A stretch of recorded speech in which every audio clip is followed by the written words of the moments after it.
Welcome back to the Cinema Sessions. My name is Keith, and as always, I'm joined by Seamus. How's it going, boys? this week's film comes straight from one of our listeners. A shout out to Max Power 2963 of YouTube, who suggested we take a look at one of the most powerful Irish films ever made, The Field. Directed by Jim Sheridan and starring the legendary Richard Harris, it's a story about land, pride, obsession, and the lengths one man will go for something he believes is rightfully his. Set against the harsh beauty of the Irish countryside, The Field is less about a piece of land and more about identity, legacy, and the darker side of stubborn pride and masculinity. It's a film packed with towering performances, simmering tension, and one of the most unforgettable characters in Irish literature and cinema, the Bull McCabe.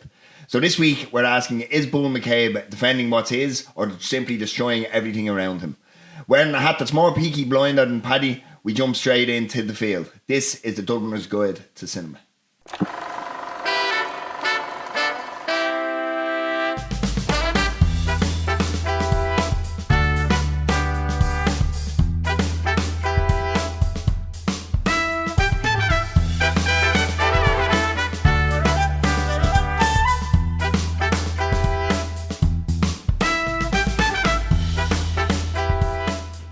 Because I'm not doing that again. Fair play, boy. Now, hope you buy it. If I do accents, it'll change from like one part of the country to the other. But to the American ear, it's all going to sound the same. Yeah. Well, it's funny, like Bull McCabe will dance with your girl. As everyone who listens regularly knows, I am in fact a West Brit. But even even if it's someone I really like, if someone from the UK does an Irish accent, it does make you go like.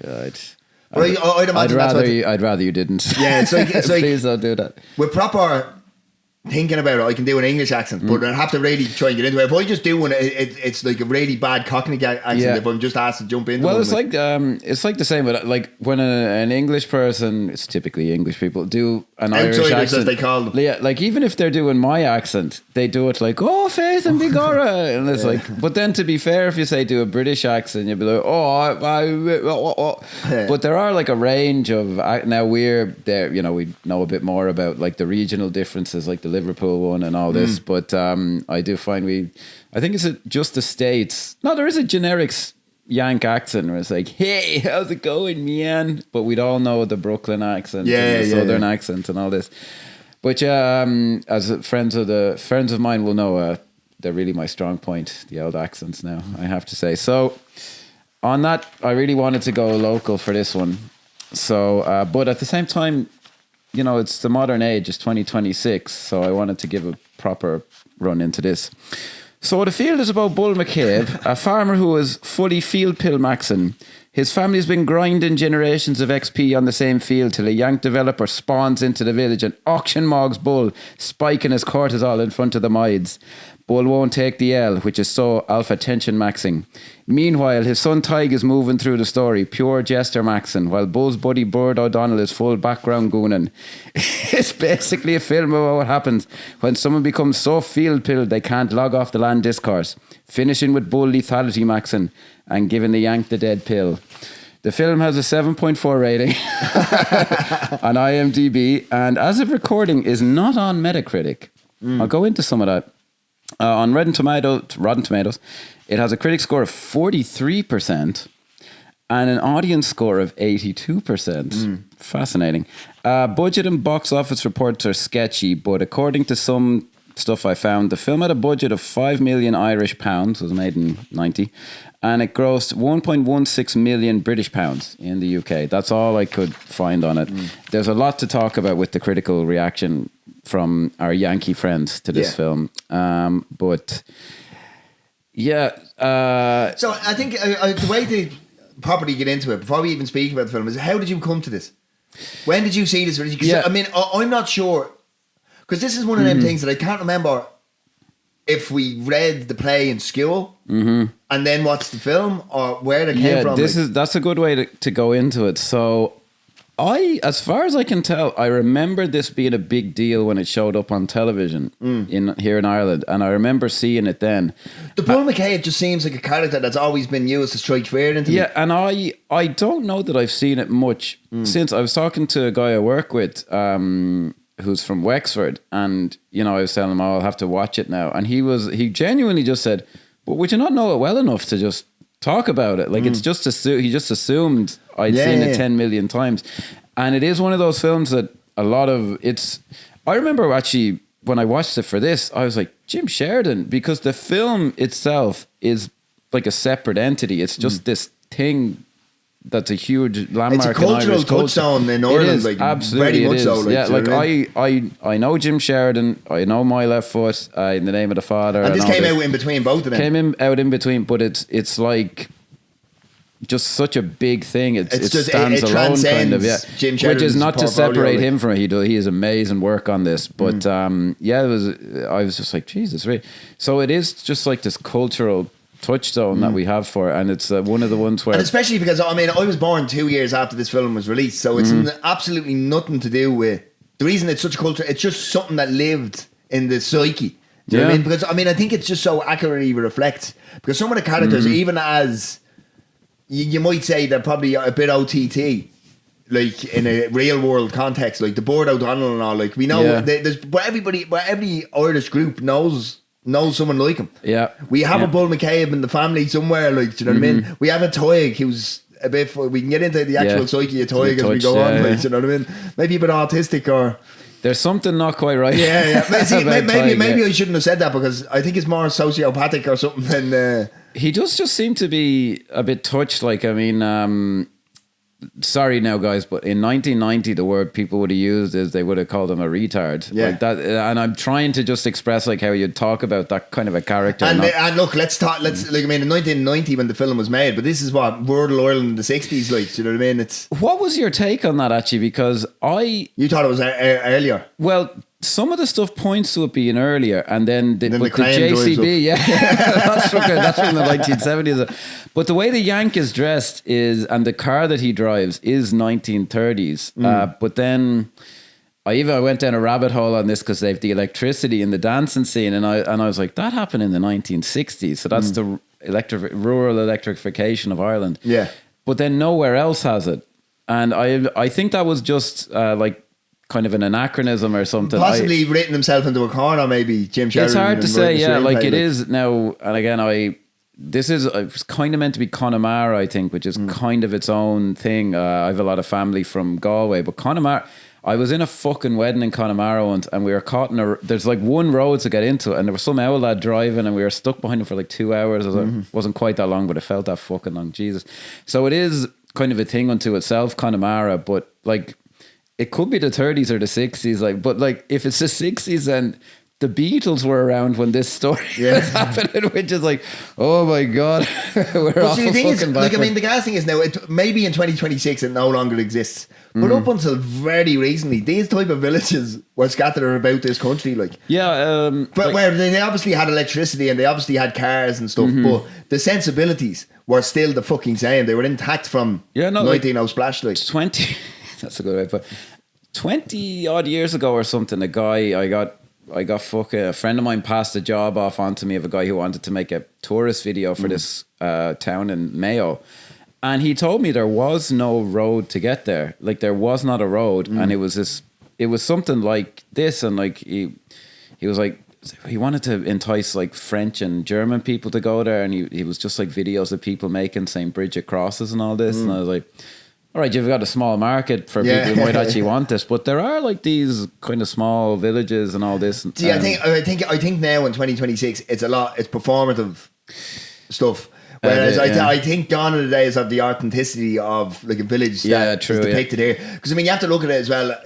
The villagers, and I'll call them the villagers, like, do you know what I mean? Because there's no one real. Like, I mean, you have your characters. You have Toig, you have the Tinker girl. You have Flanagan, the barman, Bull, obviously. You have Bull's wife. Brenda Fricker, Yeah, who's brilliantly paid, but we'll get into Carlson and Drag. Yeah. The pigeon lady from Home Alone. Yeah.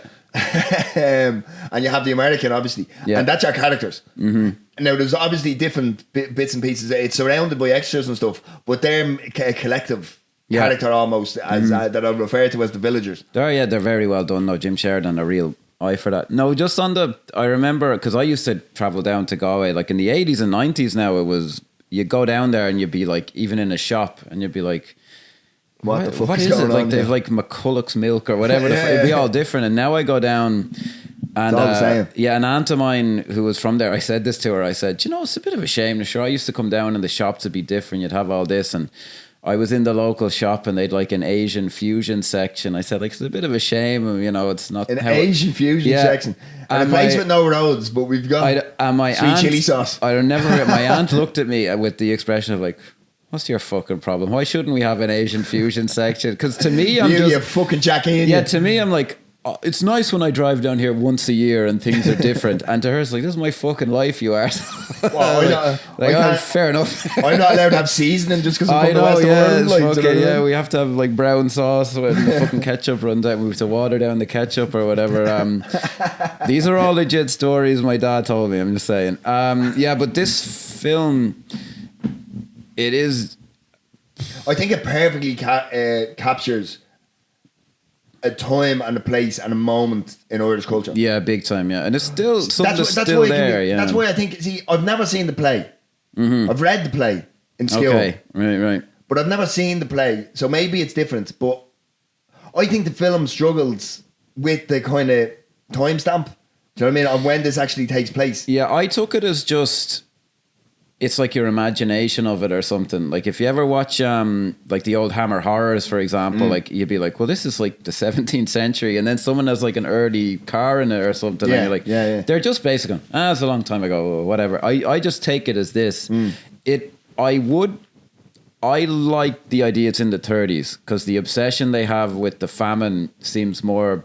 It's closer. Like it's something that maybe directly touched Bull. Like this is the 60s. Exactly. Yeah, exactly. It's been secondhand stories. stories. A little too much removed, whereas with that, because I mean, he would have been born early if it's the 1960s. His father would have lived through the famine. And we're saying basically. Richard Harris is the same age he was when he made this. Yeah. Like he would have been born around the turn of the century rather than that early. Well, he like, was you know what I mean? 60, wasn't he? So if it's, let's say it's whatever, 1930s, he'd been born in the 1870s, so his father that's if it was then, but if it was what we think is the 1960s, it would have been the turn of the century. Yeah, that wouldn't have quite worked. Yeah, if that's the case, then it just makes it seem like, here, man, get over it. Whereas if it's the 30s, you're like, oh yeah, okay, man, yeah. What I was struck by watching it was, and this goes very deep into the Irish psyche, I think, we do have a weird thing here of like, we find ourselves kind of ridiculous. Mm-hmm. Do you know what I mean? Like I remember once, this maybe seem out of left field, but I remember once I was in a car and we were listening, they'd called in the bomb squad to a suspicious device at the airport. And it was me and the other guy, we're both Irish, and the guy's like, the Irish bomb squad, what'll that be? Oh, Jesus, Paddy, don't cut that wire. So we find ourselves, and I think it's to do with the fact with the whole British thing ruling us for years, we've a very skeptical, which is a mild way of putting it, anyone who's notions about themselves or puts themselves up higher. So when I say the fact that a guy like Bull McCabe was like a country farmer who loves his land, yet it's an absolute perfect, dead serious, like mythic archetype. What an achievement that is culturally. Yeah, because it's like, because the Bull McCabe as a character, there is that kind of Celtic mysticism. Like this fella is of the land. He is the land, not just. Yeah, and for anyone who's kind of struggling, what am I like to successfully do that it works for an Irish audience. Like you're taking an Irish, because it would be like a hick from the States or something. Yeah, you know? but it'd be the here. We wouldn't the here Jesus moment. It happened before you even sit down and watch it. If they didn't do it successfully, the fact that it works now. Some of it's Richard Harris, and but like the writing and all this, and like it's because I know what you mean. Like what you touching on what you said there. I don't know if you've ever seen the film Haywire. Yes. So a good chunk of that takes place in Dublin. Yeah, where the special forces. Yeah, so Gina Carano was running across rooftops near O'Connell Street, right? Yeah. And you see the Garda, and they're stamped, they are identified as Garda, so Irish Police Force. And looking at them going around, they're like a SWAT team, like a tactical unit. Yeah. And I remember looking at that film and going, fucking big PJ from Longford wouldn't be able to do that. Like, do you know what I mean? That's the way. Exactly. That's the way we view ourselves. I had the same reaction. So in order to understand it, like you have to understand, that's the way we view. We can't assume that. That's why, like, James Bond wouldn't work if he was from fucking Galway. Like, do you know, it just wouldn't. Yeah. Do you know what I mean? And by the way, just in case we're not being, this is the Dubliners guide. Like, it's not if he like was from Anto Dublin, from fucking Dublin. it wouldn't You'd have the work same either. idea. Yeah. It's a different, slightly different thing, but we'd have the same opinion. Exactly. Yeah. It'd be like, this is not real. Like the Dublin Bond Squad. Oh, James, don't put the wrong fucking wire. But the fact that this, sorry to interrupt again, but that's what a lot of if you look at a lot of the comedy that's made in Ireland for Irish people, and it's all that shit. It's just poking fun at things that are very serious in other cultures and countries, and we just go, well, we wouldn't be able to do it. Like, we're always that fucking Paddy Joe fucking and knee slapping fucking hick, like. Yeah. You know? Well, that's what's so impressive. Like, and this is why I just was watching this last night, and I was like, this is a classic everywhere, right? And I was amazed. Like, it did not get one good review in the fucking States that I could find. Roger Ebert gave it 1 out of 4. Yeah. And they were all calling it hokum and ridiculous and all. They saw it essentially as you'd think we would see. Yeah, but that's why what's so weird about it is because what did Jim Sheridan strike on? Because I mean, obviously the source material is classic. Yeah. Like he didn't do much to the character of Bull McCabe in terms of writing the screenplay. He successfully brought him to life on screen. But the character is John B. Keane's. Do you know what I mean? True. Very much so. So what is it do you think that he did in order to make it work for an Irish audience?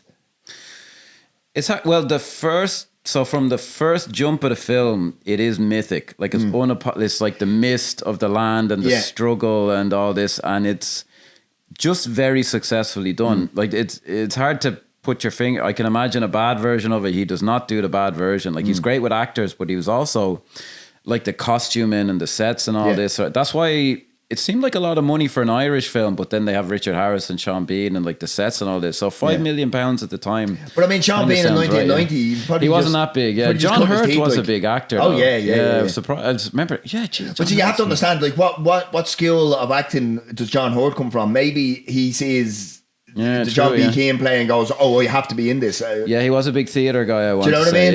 Like, I mean, you have to look at it through that context. Because you look at like the likes of Ian McKellen or Peter O'Toole. I know Peter O'Toole's Irish, but you look at these kind of English guys, and their life's work has been either Shakespeare or some Irish playwright, whether it be true. Yeah, we do.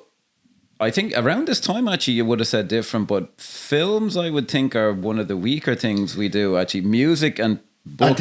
And theatre. I was actually going to bring that up. Yeah, we really punch above our weight in those areas, I have to say. I wouldn't say punch above our weight. We're the benchmark for everybody else to... Well, in terms of like the population and all this, like the amount of amazing music acts that have come from here, like playwrights and authors. And actors as well. Actors, right? Actors, sorry. And like you can see it now in modern context. Like you have your Paul Mescal, Cillian Murphy, Barry Keoghan, Jesse Buckley. I'm probably being unfair as well because the amount of good film directors who've come from here, like compared to like but I'm sorry, I don't think we have a distinct cinema language. And I would say true. Yeah, that's fair to say. I would say Jim Sheridan, Neil Jordan, any of our great directorial exports. You don't watch.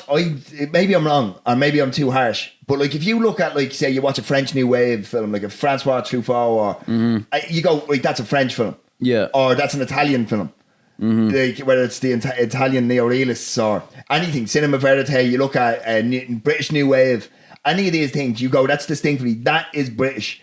That is true, American. Look at Martin Scorsese or any of the new Hollywood in the 70s. You look at that and you know exactly where it came from. Even if it's from someone even if it's a film directed by someone from France, but it's in the style. That's the style. Whereas I don't think we do not have that in Ireland. Like, you look at the opening scene of this film where it's just the land and it's them travelling through the land. Yeah, there's nothing distinctly Irish about the style. It's very good style, and the setting. But I take your point. But a Brit could have, like a Brit that's trying to make Ireland look green, could shoot that. True, yeah, that's true. There's nothing quintessentially Irish about it. A Yank could never film it that way. It'd be more beautiful, I'd imagine. I'm being unfair, but like in general, the Yank way would be to make it. Yeah. That's an interesting point. But just compared to, say, now I could be wrong. Someone sign off in the comments, or will I just come out and say it and be wrong, and then everyone will go. Compared to like the amount of directors from here, a very small country, but we speak English, like compared to South Africa or Australia, who have made it all the way to the States. I think we, because that's where talent generally goes, right or wrong. I think actually we've done fairly well. But see, I mean, in 2026, who's directing? That's true, yeah. Well, I mean, like, Neil Jordan directed a Liam Neeson as Philip Marlowe film. Remember, we heard about that like 5 years ago. It still hasn't been fucking released as far as I know. Oh, that's right, yeah. So they're still on there. Did you see the Jim Sheridan thing about Sophie Toscan Duplantier? No, I didn't see the documentary. It was actually quite good, but he's in it too much, I thought. He does the Werner Herzog thing of making a documentary and making him the centre character. Like. He did a bit of that, yeah. Do you know what? I was actually at a thing, Jesus. It was around the time Once was a phenomenon. Though none of the students in the school I work in now have ever heard of it. They're like, what the fuck is it? But it was around that time.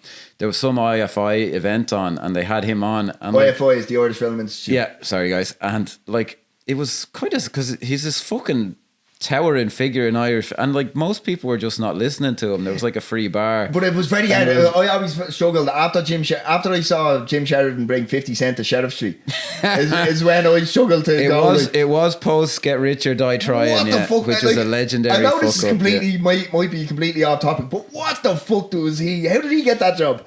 That is a weird one. Yeah, I think the idea was he'd be good with him as an actor, and then it was completely the opposite of it. Yeah, I remember being at that event though, and like he was still. I was like, oh, Jim Sheridan, yeah, and like no one was. Was really a Rings listening. End? Maybe I'm thinking of. I'm All thinking right. it's wherever he took him. Yeah, Jesus Christ. But Jesus Christ, because it's mental. Like, because I mean, because when you look at this, you look at In the Name of the Father, you look at My Left Foot, and you look at this as like Irish cultural touchstones for ourselves. Yeah. But in the wider cinema context, like My Left Foot is well regarded globally. Yeah, and same as In the Name of the Father. Yeah. Especially in Britain, like, do you know what I mean? This seems to be kind of an Ireland only phenomenon or something. Which it's so big here it didn't occur.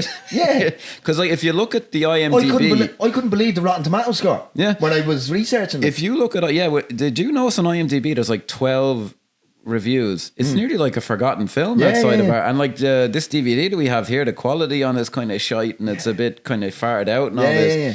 This looks like a very early kind of transfer from film to videotape. It hasn't got a HD re-release. No, it is on YouTube in quite good quality actually. It's in basically HD on YouTube, which I was glad to see it in because it is very well made. But sorry, we'll try and hop into some measure of talking through it. But like, I don't think we're too wrong. Like, I mean, yes, we'll discuss the film as it plays out, but I think one thing that Jim Sheridan completely wins at in this film is he makes it more about the themes and the characters rather than what's actually happening. He's asking so many questions and so many deep, really, and that's why maybe it doesn't work outside of Ireland. Because I mean, I look at this and go, Jesus Christ, like we are so, because essentially the Bull McCabe is so fucking fraught with guilt, grief.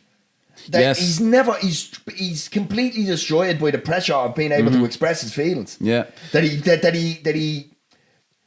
he puts everything into the land to a point where he discusses that he didn't even fucking call an ambulance for his mother. I know, do you know what I mean? Because he said, will we not take the hay in there? Well, it was the priest. Sorry, because I remember when he said call the priest. Yeah, call the priest. Just so everyone knows, like this, there is an element. I remember my mother telling me,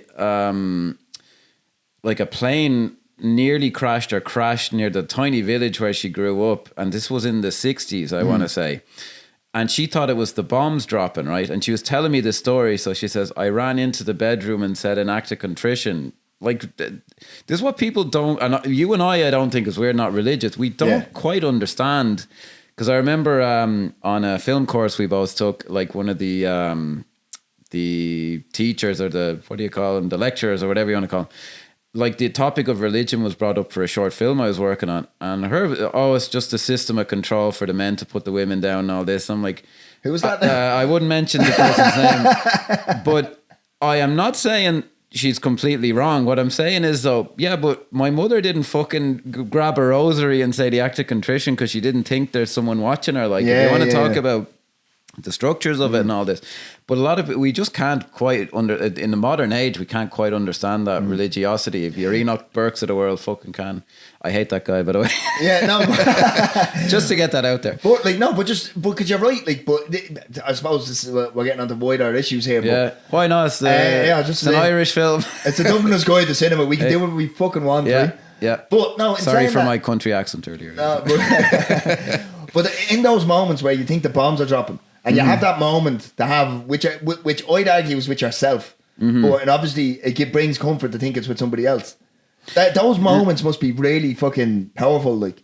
Oh, there's because something. I fear in me in that situation, I'm just going to be a battle of anxiety, making a show of myself, like, because I have nothing to focus me energies there on. must be something on it, yeah, because because you look at it all, praying's meditating, like that's what it is, like, do you know what I mean? Yeah, well, and this does go to talk about the film. So it was my dad's anniversary mass last night, and I found it interesting because I was like, I find the attraction in religion, and this is again some part of the Irish character is it is like the one place you have permission to be kind of esoteric and to think beyond like the day to day, like because you know in this film it's like the field and it's this and it's this. And then the churches where it's like, oh, you're kind of socially permitted to kind of think beyond the day to day and all this. Yeah. And that's like we are still, I think, quite repressed here. 100%. I think. Do you ever speak to like you teach South Americans, essentially? Yeah. And like they'll tell you like what's wrong with you, like, do you know what I mean? Oh, it's amazing because you see why we're so weird. You go, when you first when you first travel, you think everyone else is weird, and then the more you keep at it or you meet people, you're like, oh yeah, okay, yeah. Or that thing right. I think you're weird about is like the way we think like sumo wrestling is really weird in Japan, and then you're like, what's the difference between that and boxing? You're having a fight in a ring, but you can't kick anyone. You can't do this. You can't do that. What's the fucking difference? But it's just in a different packaging, which isn't to say their culture isn't very different. Look, I'm not saying that we're the issue and everybody else is normal by any stretch. But there's certain things that we just consider normal. Like this character, Bull McCabe, like through different levels of severity. Why did he want that field so much? What? What are you talking about? But you know what I mean? Like through different levels of severity, from extreme like Bull McCabe.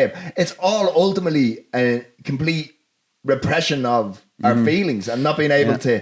Well, that field is something real, and that's what I mean. It's the physical expression of he can do something to change it, whereas he's so lost in the minutiae of his brain and his emotions that he can't do anything there. So he does it in the physical world, like. Do you know what I mean? It's so weird. Like that's why I say.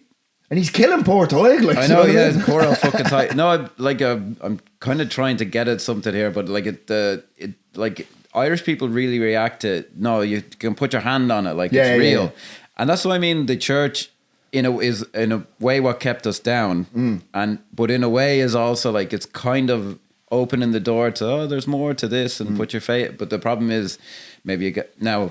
Is there a problem with religion? Who am I to say? But it's a double-edged sword for Irish people. Like in a way, it's an expressive kind of a place, but in the other way, it's like don't do that, don't do this, don't do this. Yeah. I like how it was portrayed in this film, but we'll maybe kind of get onto that. So the opening of the film, you've read the play. I'd never read it, as far as I know. The donkey thing in the play, where it starts off with, or it is a donkey or it's a stallion or something. Yeah. So as far as I know, that's all in there. So there's certain things that are left out of the film, but I've read the play. Don't quote me. Do you know what I mean? Well, it is a guy. It's not a Yank in the play. It's a guy who left and came back and was living in England or something, wasn't it? Yeah, okay, I think that was a good change. Because the screen in Sheridan's screenplay, it is kind of that's alluded to in how he's talking about the Yank. Do you know what I mean? Because he explains, you left here, you left the land.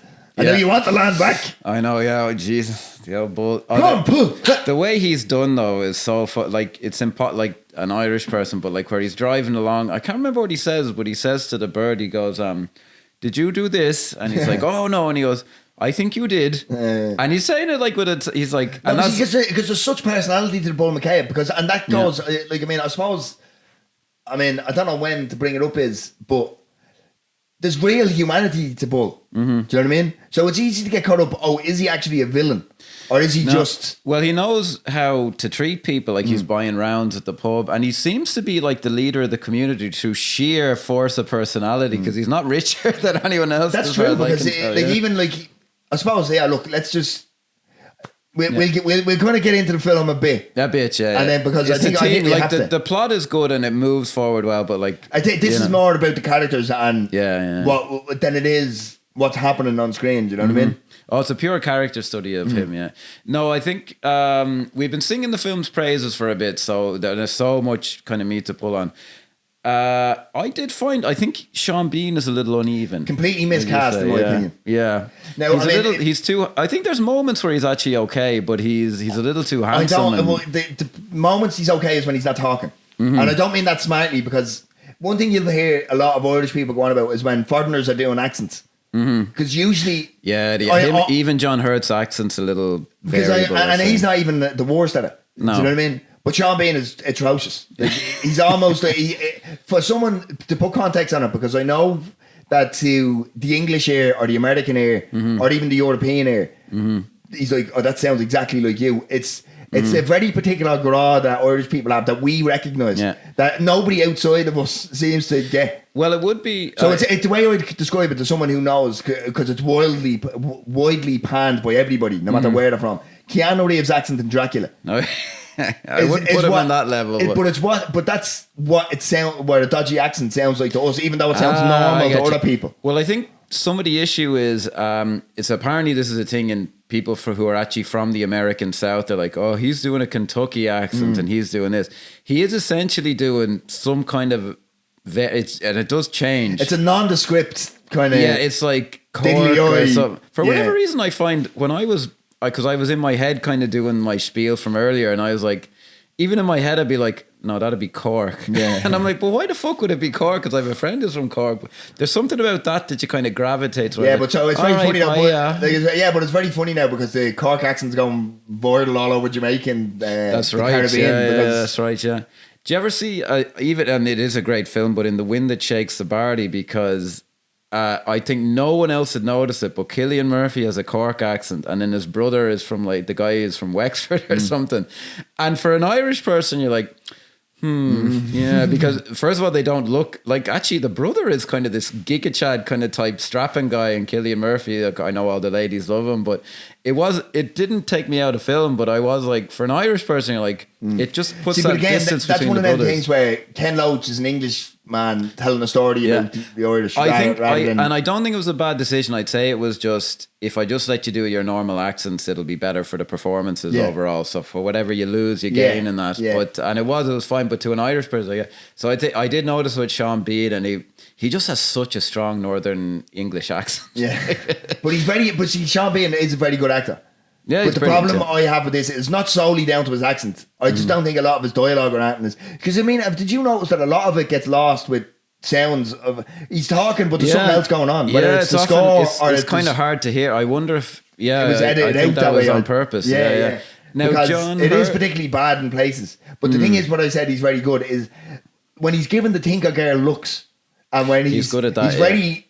That's the thespian in him coming out, because he's very good at that. Yeah. And like you really feel those moments like that. That's why I mentioned at the start, I don't want to insult anybody, the autism thing, because obviously he has the pressure to Bull wanting him to take the land and all. There's something up, but there's something in him. There's a shyness or something in him. But I don't think it's just shyness. Yeah, he would have been like, oh, he's a bit off. Whenever I see him in the pub, because there's one or two scenes where Bull walks in, he's just in the pub, and I'm like, who the fuck is talking to him in the pub? but if you look, he's never with anybody in the pub. I know, yeah. I can imagine it'd be like, oh Jesus, I don't want to get caught talking to fucking time. Oh, Jesus. Oh no, like I can kind of see that being a thing of like, I got caught talking to put him on board in the corner. Yeah.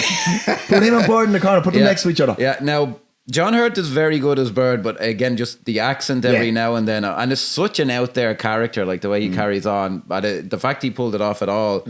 But I'm not an informer. I know, yes. But the bit where he wants the sandwiches in the field, I thought that was great. But that's the humanity. Sorry, that's the humanity of Bull. I know, because he can have these moments of levity or whatever of humanity. Yeah, he sees there's a twinkle in his eyes sometimes, and he's he's amused by. And then it's almost like he gets reminded of, oh no, you have to be the stern. Yeah, although I did notice the scene where he comes in to tell him about the auction, which I think we're kind of on there. Bull is just like, what are you doing in my house? And I was nearly like, Jesus, does he even really know this guy? Like, no, but even that as either like as a piece of direction or an acting choice to sit there with his eyes wide open, like he did just. He's resting, like he's not sleeping, he's resting. No, but he is asleep. Yeah. You know, but he's definitely asleep, but his eyes are open. Like, that's just terrifying because the Bull McCabe, and I remember from being young, and it was always used as like a boogeyman almost, like, do you know what I mean? Like, you don't, like, almost like you don't want the Bull McCabe to be after if you. you don't like, till the silage, Bull McCabe will get you. Because actually the same and guy, that's what adds to the mythos of it, like the kind I of know, yeah. it's just like for I can imagine for a non-Irish person listening to us now, they're like, what the fuck are you on about? Do you know what I mean? Well, like, I am still kind of surprised because I would have just thought people would be like, I thought sure that's what they're like in Ireland or something. But I thought, I thought these type of characters existed everywhere. Yeah. Do you know what I mean? I would have thought so, but which maybe is, who cares? But maybe like, our level of just repression for us, is, maybe at the level, our level of repression is such that we don't actually realise how bad we are, like, to the point of possibly even us talking about it, where it's just another tool to repress even further. Like, you know what I mean? Well, it's funny because the guy who was surprised I'd have to rewatch it, he said like people from where he grew up, they'd be able to say the film like verbatim, basically. So it is like this huge cult. Because now Father Ted is big everywhere, but Killing a Scully down the country, like my cousins will go, oh, that was pure Killing a Scully, what happened there. Like, that's a touchstone for them in a very different Killing a Scully for anyone is like kind of a cartoony caricaturist kind of thing of a small country Irish town. I actually don't know it that well, but what I know of it, I'm like, it seems a little... I know when Martin Sheen was here filming something, he said he liked it. He was into it. He was like, you got this crazy TV show about villagers killing a Scully. It's great. He fucking but it's like, so every now and again, like, someone like Martin Scorsese talking about Dirty Girls and the nuns and Dirty Girls. Right, every now and again, something like that will happen. There'll be an American here doing something. They'll see something that we watch and they'll talk about it. And it'll just be like, what? Do you know what I mean? Because that's the thing. Something that really pops with us. It's almost the thing that, like, the assumption behind the front of our minds is nobody else is going to get this in any way. So that's why when someone mentions it, it's like, excuse me? I know, yeah. Well, Father, unfortunately, what happened with himself, with Father Ted. But anyway, we'll get to that.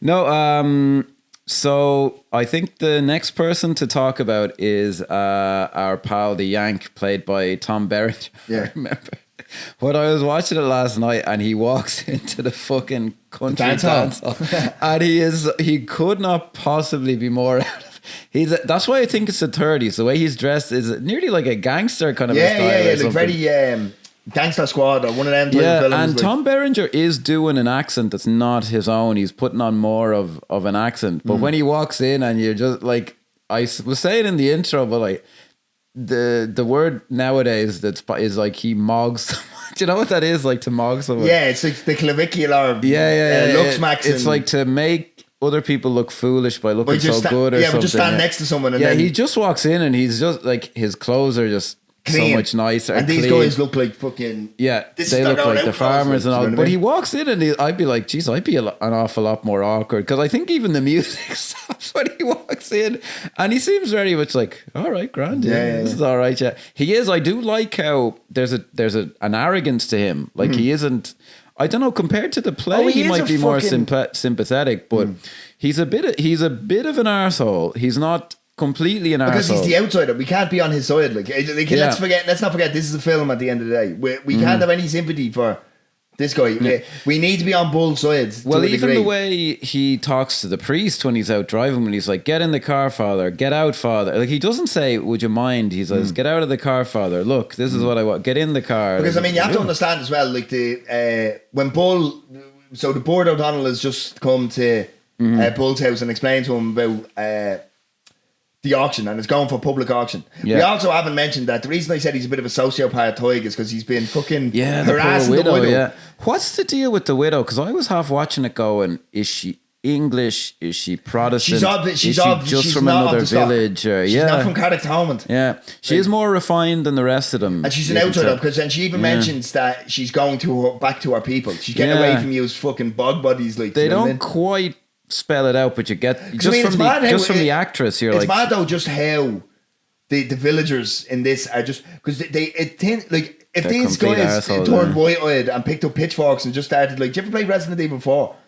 I have, yeah. So it's the Spanish countryside, and they're all possessed by. That one, yeah. They're all possessed by this fucking whatever, this sorcerer. But if they all did that, and Bull McCabe was the sorcerer, it wouldn't be surprising. Like, I could see that, yeah. I could see that, yeah. No, she very good casting, very good casting. She just looks different from the rest of them, but yeah, Tom Barron, as I say, he's doing an accent. He was obviously playing like the Yank, but like I was saying, the American for some reason. The reason he has an arrogance to him as well is if you listen to when Bull returns to the pub, and it's basically says, "I'll give her £50 and she'll be happy," and all this, and he goes, "Outsiders." The same outsiders who took the corn from our mouth. Yeah, There's not an Irish person in the world that doesn't watch that and go, "Yes, you go, Bull." And you can even hear it in the background. They're like, "Oh, you tell him, Bull." Yeah, I actually had a feeling when he said that. I got a feeling of slight disingenuousness from him. I know he really does believe that, but he was like, a bit of this is, well, I'm going to get what I want. Are you fucking, what are you, not with the program? Like, but when he said it, but that's again the push and pull of the brilliance of the performances. It's both. Like, he means he believes it, but he's also using that as an intimidation factor. Yeah. It's like, what are you going to fucking not do? And the way everyone just like, oh, okay. Yeah, they all fall into line. No, I love the casting because I love... Flanagan, the barman, like he's very brilliant, because he's very much, he's like, oh...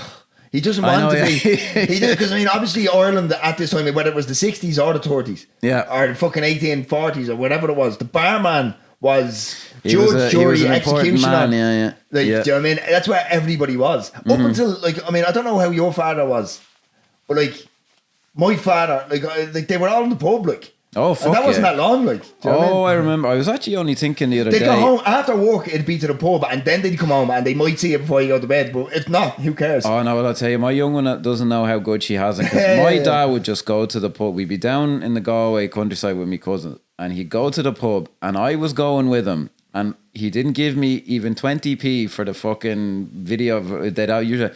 I'd just be expected to amuse myself in the pub for 5 fucking hours, like, while he's off talking shite. And my young one is like, "Daddy, I'm bored." That was the same. Like, that was the same with us. I mean, so my dad finished work, and my dad listens to the podcast, so I hope.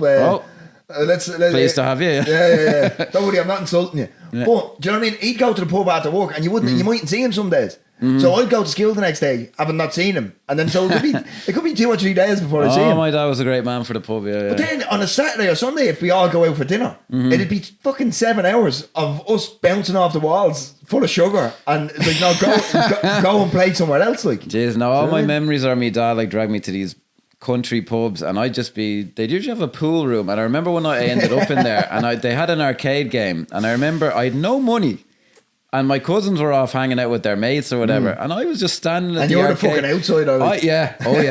And I was standing at the arcade thing, and it had a joystick on it, and I just stand at it looking at it, going like turning it left and right, even though I wasn't controlling, because I'd nothing else for fucking doing, like.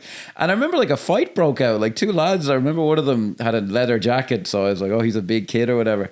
And my cousin go, "Jeez, James, be careful, they're not fucking around." Like, I'm like, well, where am I supposed to go? I can't sit with me dad because he's fucking in there having fucking sculling pints, and he doesn't want me hanging out. Like, fair enough, like, you'd be fucking off. And I'm like, what am I supposed to do here? Just sit in the corner? Like, fuck me. Yeah. Oh, Jesus, them were the days. Anyway, my young one doesn't know how good she has it. That's it. Maybe it's Freddie. Like, it's like, oh no, we have to go somewhere else. Yeah. Or it's spending money and bringing them to the shop every 5 minutes. Like, what happened? Is that just a cultural change? Or is it that we went through it? I think we got damaged more than we probably let on by all that. And we went, no, again, yeah. The cycle stops with me. Because I'd have to, no, I mean, Dad would have had a very different experience now, I'd imagine.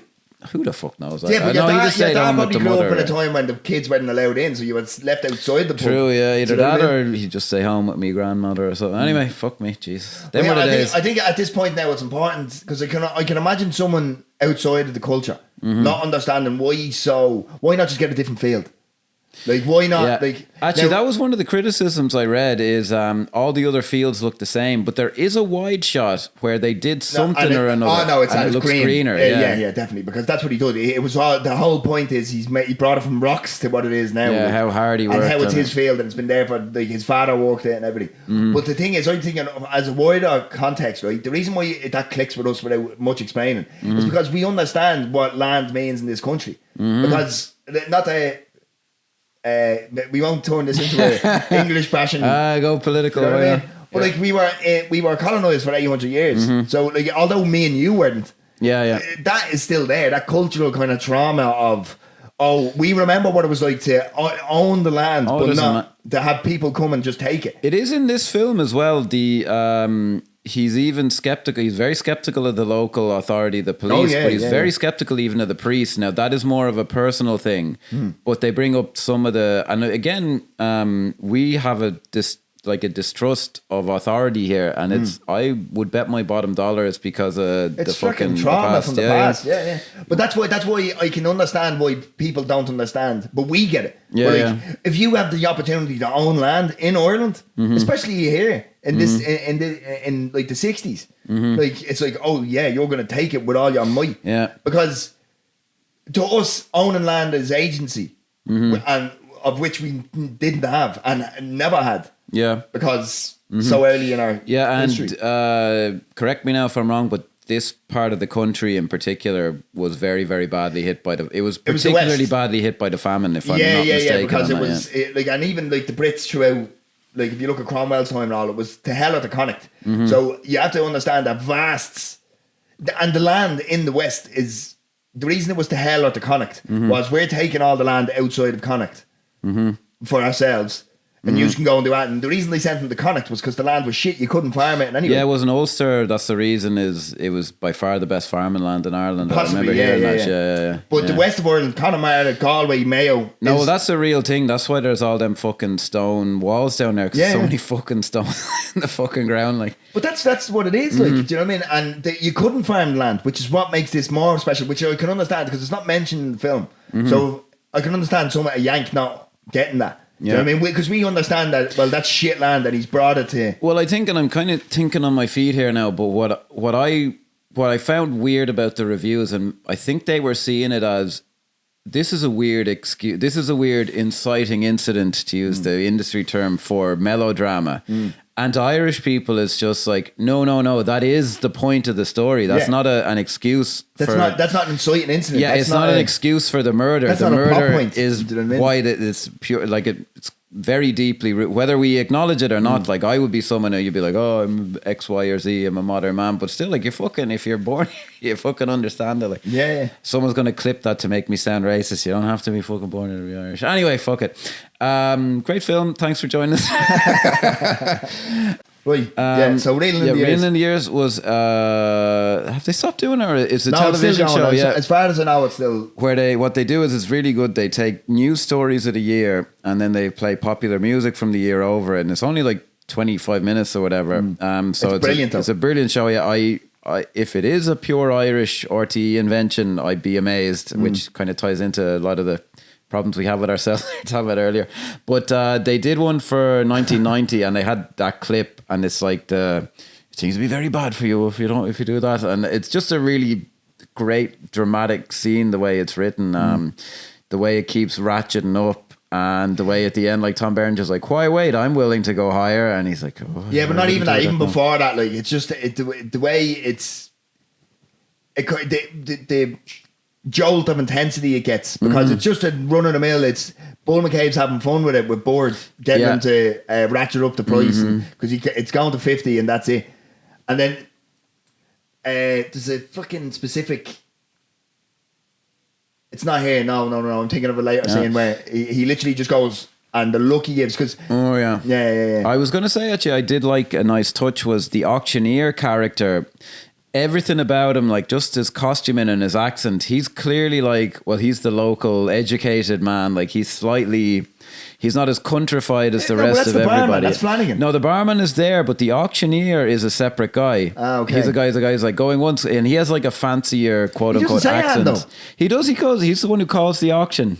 Yeah. In what version did you see? We'll watch it later now. I swear on my life, the auctioneer is a different guy. That was Flanagan. He's up there. Yeah. But there is a separate auctioneer guy who's a little fancier than all the rest of them. I noticed somebody standing next to him, but I didn't know he had dialogue. If I'm wrong, then we'll get fucking engagement. Okay. Because of it.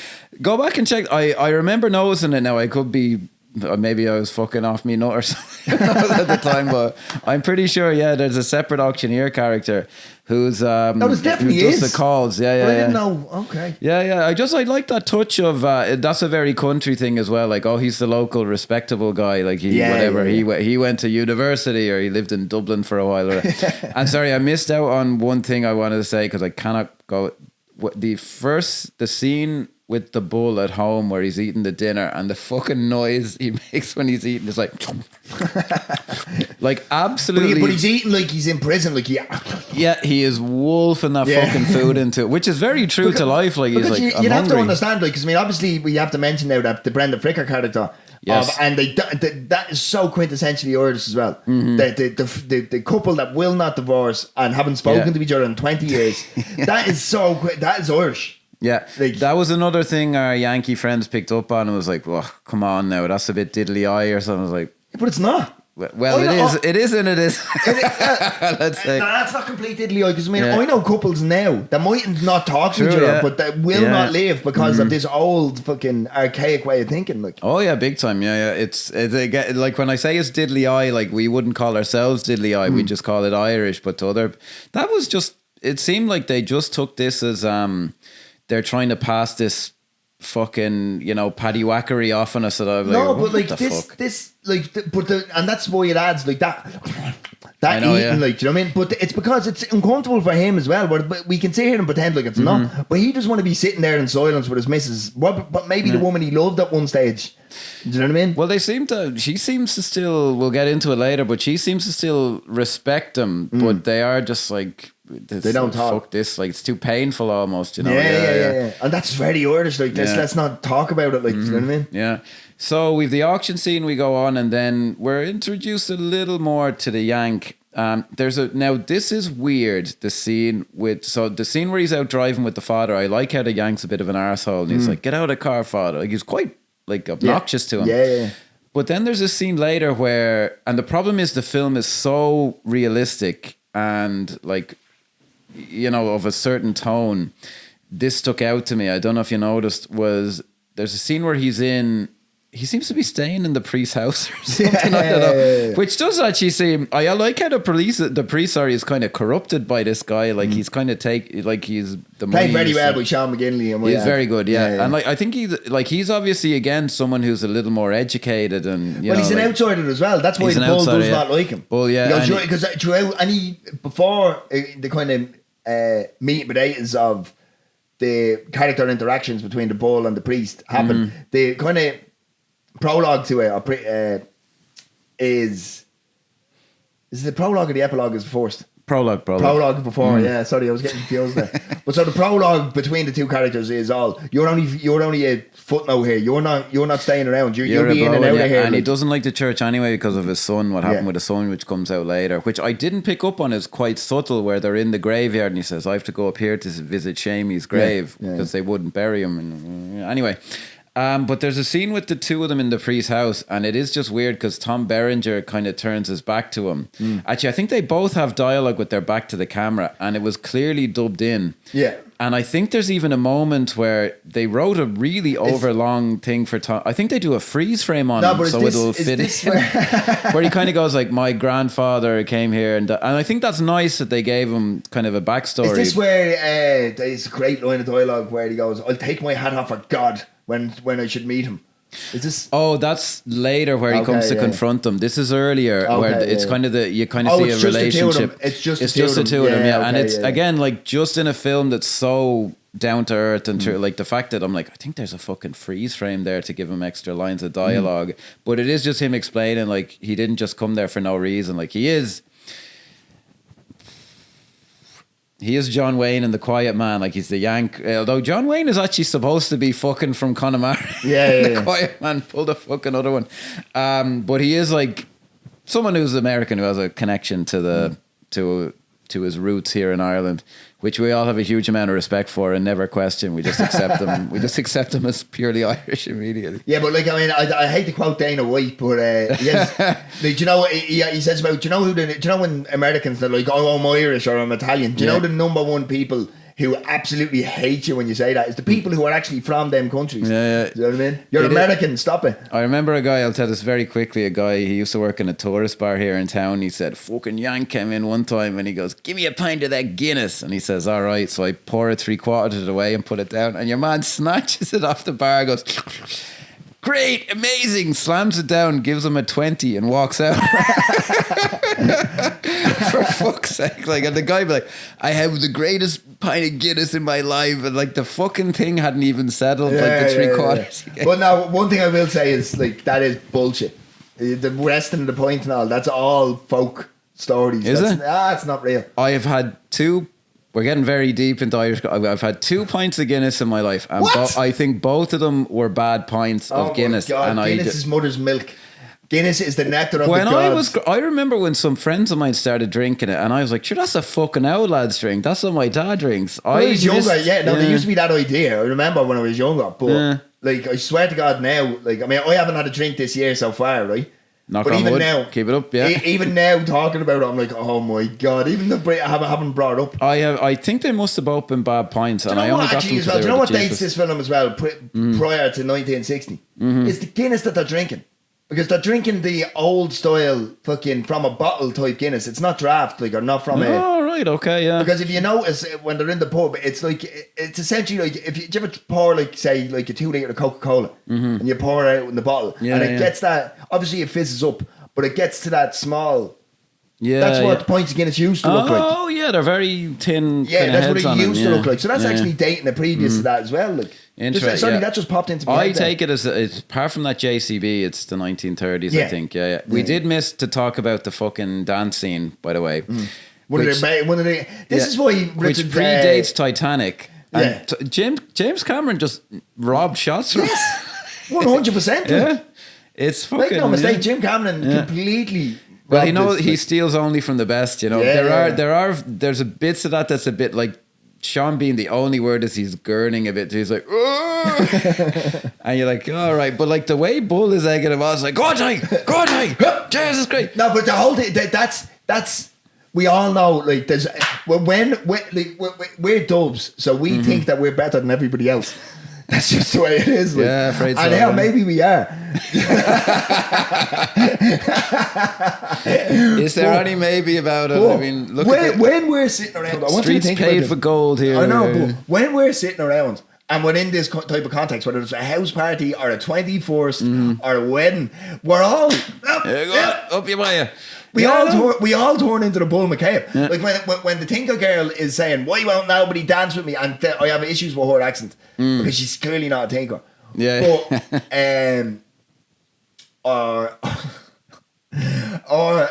that's what we all turn into the Bull McCabe because it has to be pointed out that he's trying to matchmake Toig with someone. There's even a matchmaker character in the fucking thing. And he's trying to, and he notices Toig's about to get up and dance with the Tinker, and he goes, I can't have that. And he goes, I'll dance with you now, the Bull McCabe will dance with you. And he does this shot. Do you remember the Shrek?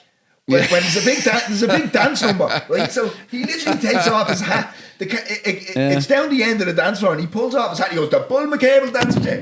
He chose to stay and starts. And it's a low angle on him, isn't it? I didn't hit you with the. No, you're great. It's giving me. It's very. Well, he's cutting off the yank and Tig at the same time, so it's kind of a beautiful. But is this it?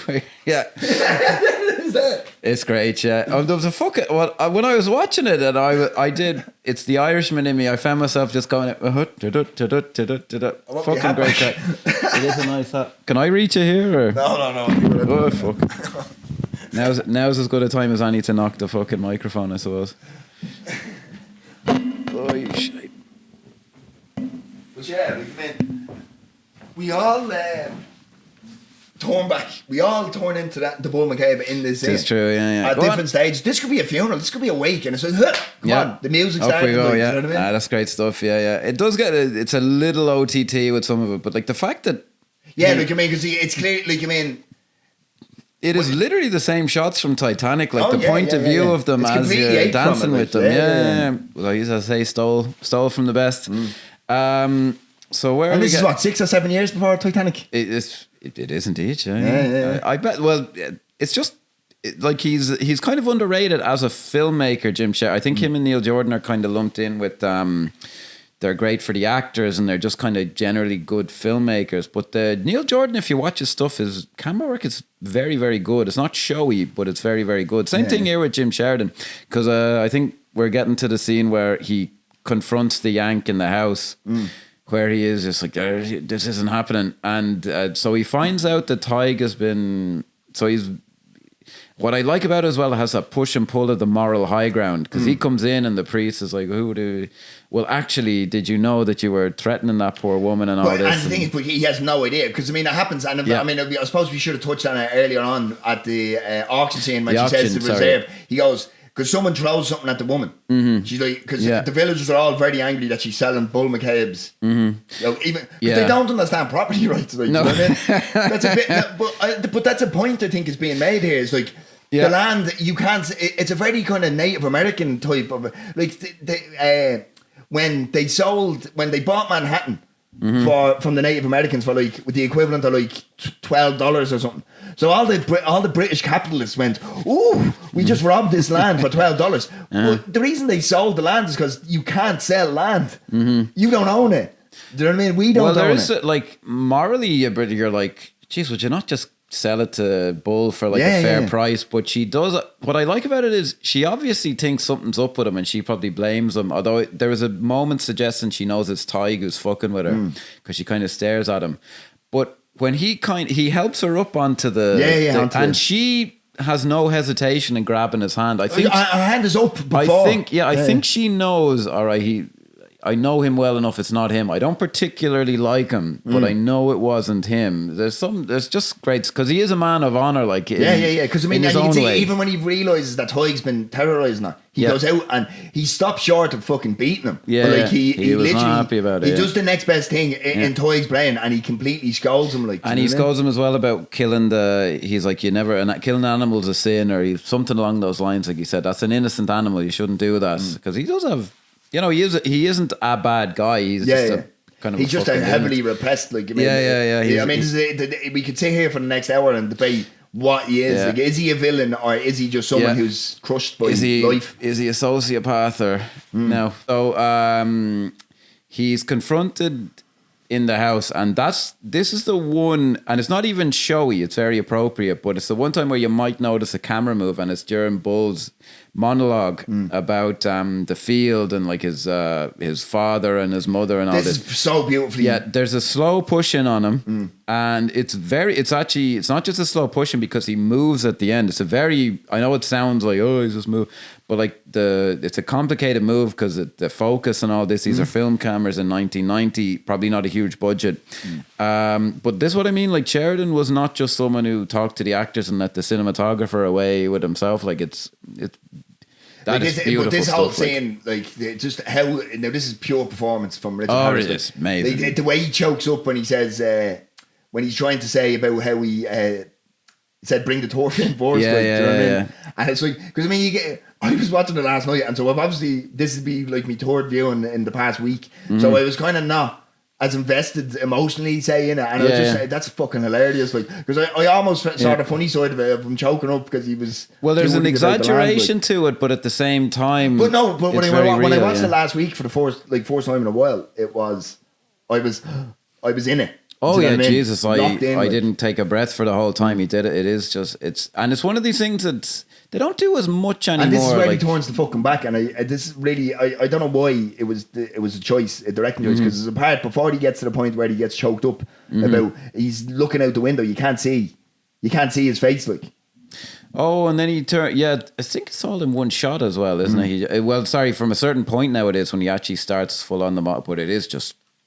Like, as an actor, like, he's a brilliant actor, but any actor, I'm sure you're just like, oh my God, I get to do this amazing, fucking brilliantly written thing. The way when he holds up his hands, like, these hands. Do you see this? Yeah. See this? And you're like, and they because just look like. But I think that's a great kind of allegory. Is that the right word? But like the way the Bull as a character is, all he knows is the physical world, because he can't. He can't manage himself. No, he can't deal with the rest of it. Like, is the death of his son, his fucking boy, them not quite knowing what's wrong with him, but he knows there's something up with him. He'll never be what he in wants his him. rural sensibilities, he thinks that he just needs to get him settled with a woman that'll sort him out, but that's not going to help. Do you know what I mean? Yeah, who'd want old Ty? And he just can't deal with any of it. His wife hasn't spoke to him in 20 years since the death of their son. He doesn't know what to do, but he knows in his hands. He calls his wife a bad woman, or he doesn't say it, but he says, sure, my wife hasn't talked to me. That's the problem. You get a bad woman. He doesn't call her a bad woman, but it's implied in that then. Yeah. But that's the thing, like, it's just like, that's what he knows. He goes, see these if hands. I can touch it, blood, sweat, tears. This is what I can do. Yeah. Like, and well, to be fair, the amount of work he'd have put into that field, my God, is it? Yeah.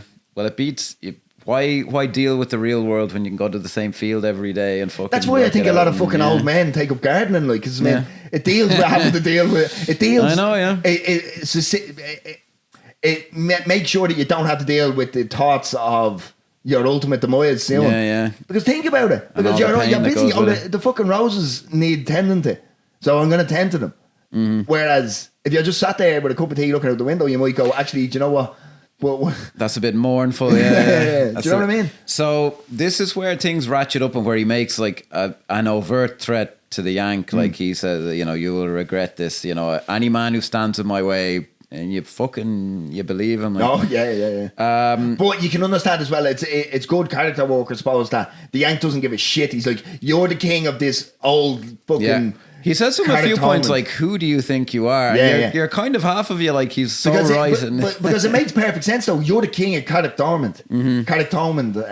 He's I've been to New York. City, I've been... Like, do you know what I mean? Who are you? Like, I've dealt with criminals. Like, I do like how they do with the, like, you are horrified when you hear his plans because he's just like, I'll cover that in concrete, and then you're like, oh, no, don't do that. But now again, surely everybody watching this understands that. Like, it's an absolute easy. It's a climate change film before climate change was a thing. Yeah, well, he just sees like it's the desecration of the land. Well, what's nice about it is.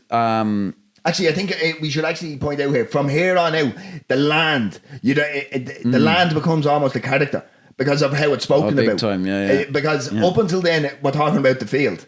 But this gets into a much deeper, he's got a spiritual thing. Well, what's funny is it reminds me of the Orson Welles thing, The Magnificent Ambersons, which is a very destroyed film that he did afterwards. But he said he said, what I liked about the book, I based it on the irony, was the character you love is the guy who wants to change everything, like the guy who's very, and then the guy you hate is the guy who's, in modern terms we say conservative, but like in the movie you're like, well, in movies it works very well. Can we not just keep things the way they are? What's wrong with it? That's something when you're watching it you go, yeah.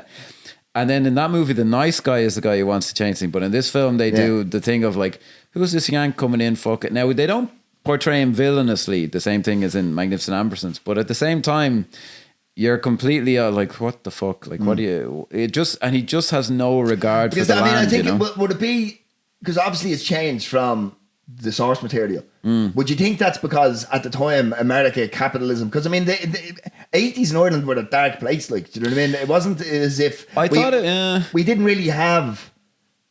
Like it was the 90s late. It was, I'd say, mid to late 90s where we actually modernised as a society. Like, do you know what I mean? I don't just mean technologically or infrastructure or anything like that. I just mean the whole shebang. Yeah, it's sensibility. Like, I think it was a great move. Just he's such and he's so affluent compared to the rest of us. Like, he is just someone, and he's the cosmopolitan figure, and they're just these fucking muck savage backwards. If he'd have gone to Dublin at the same time, same thing, by the way.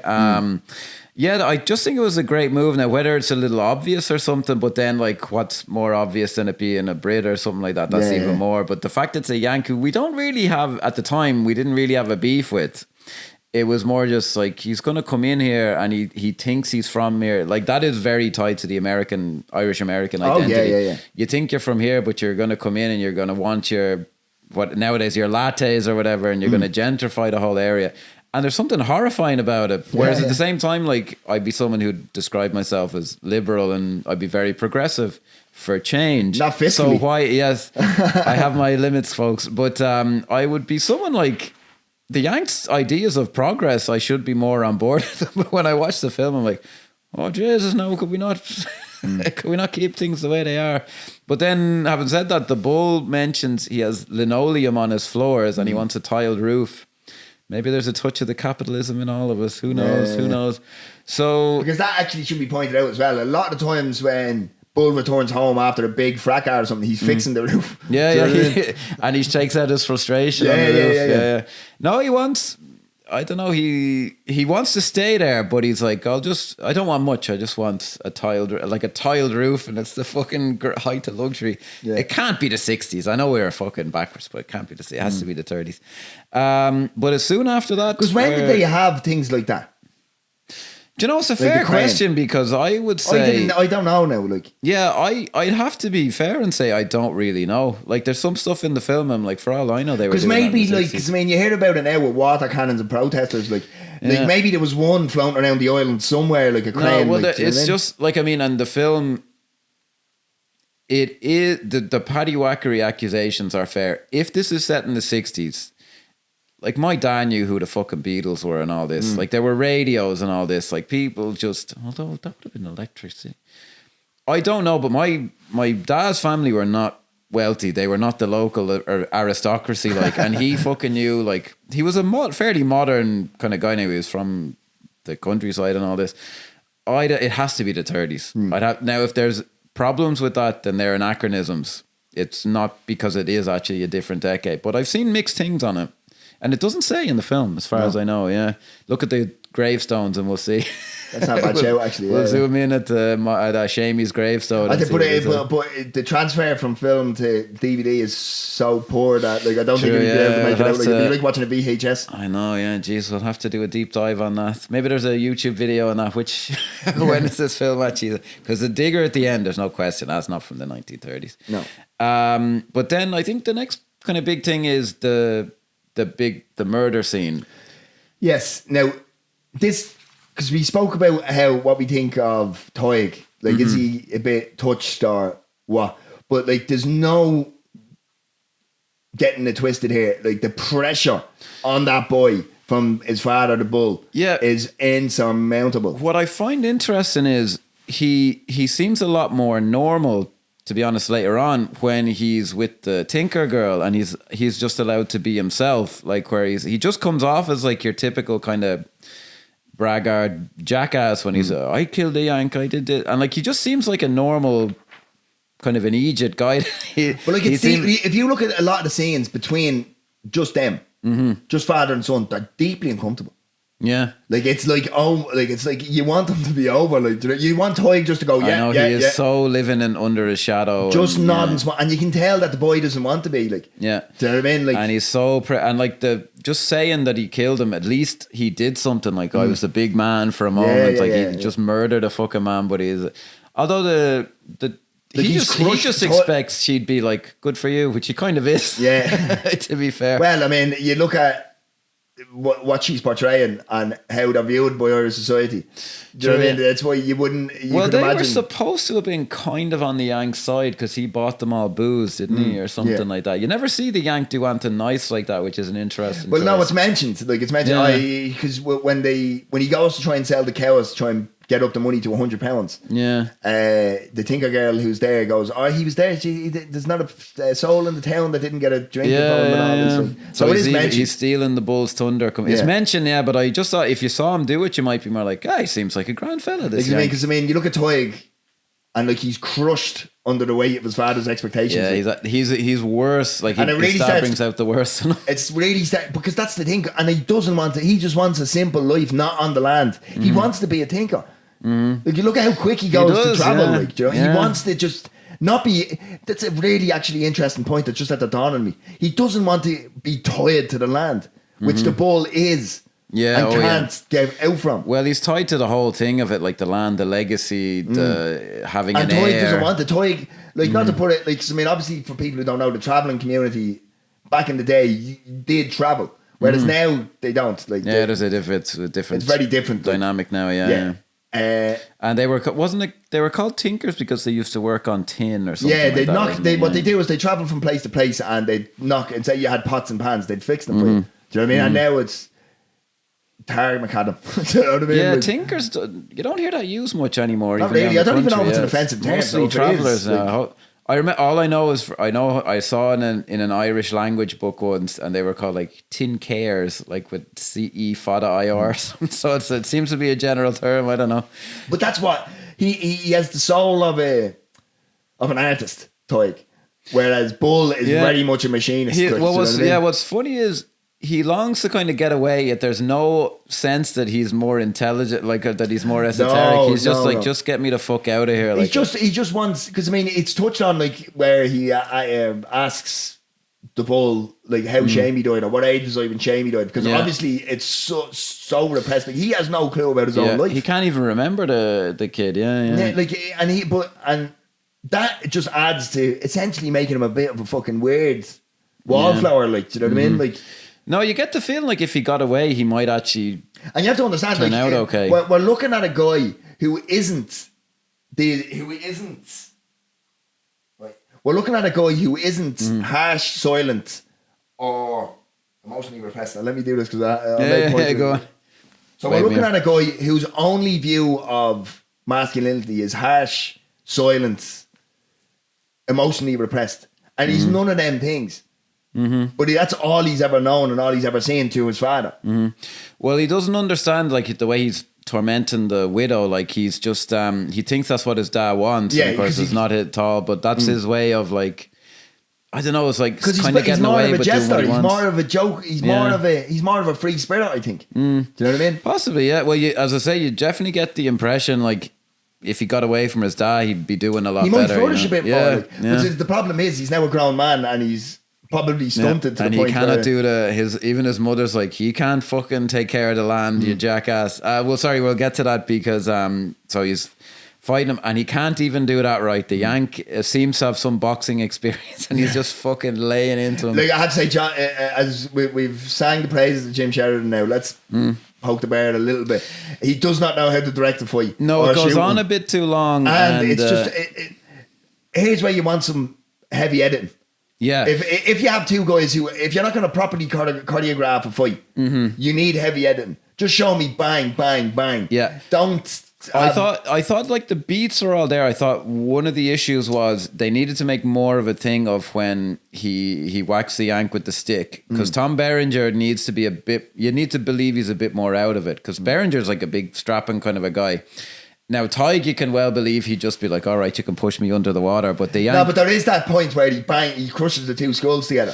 There's a bit, I just thought like a stronger director for that kind of thing. Because he only hits him with the stick after he puts him in the water. I was, by the way, folks, I was wrong about the auctioneer thing, so I may have been wrong about that. I remember thinking, oh yeah, he did hit him with the stick at a certain point. He grabs both of them and clanks their heads together. Now, when he kills him, that's fine. That's believable. But I just saw the bit under the water. I was like, I just wish I believed Berenger is a bit more out of it. He just didn't. It's not his performance. Like they just needed to get something more in there, whatever way they did it. But he eventually, and I do like how weird and creepy it is, like where his eyes are open and the bull won't accept that he's dead. Real. Yeah, this is real. Oh, he's all right. Like because the bull walks off and it starts raining. Yeah, you know what I mean? And he's just standing there like this, like staring up into the and Tig. This is where like Sean Bean's accent really comes up for scrutiny. Like he's dead.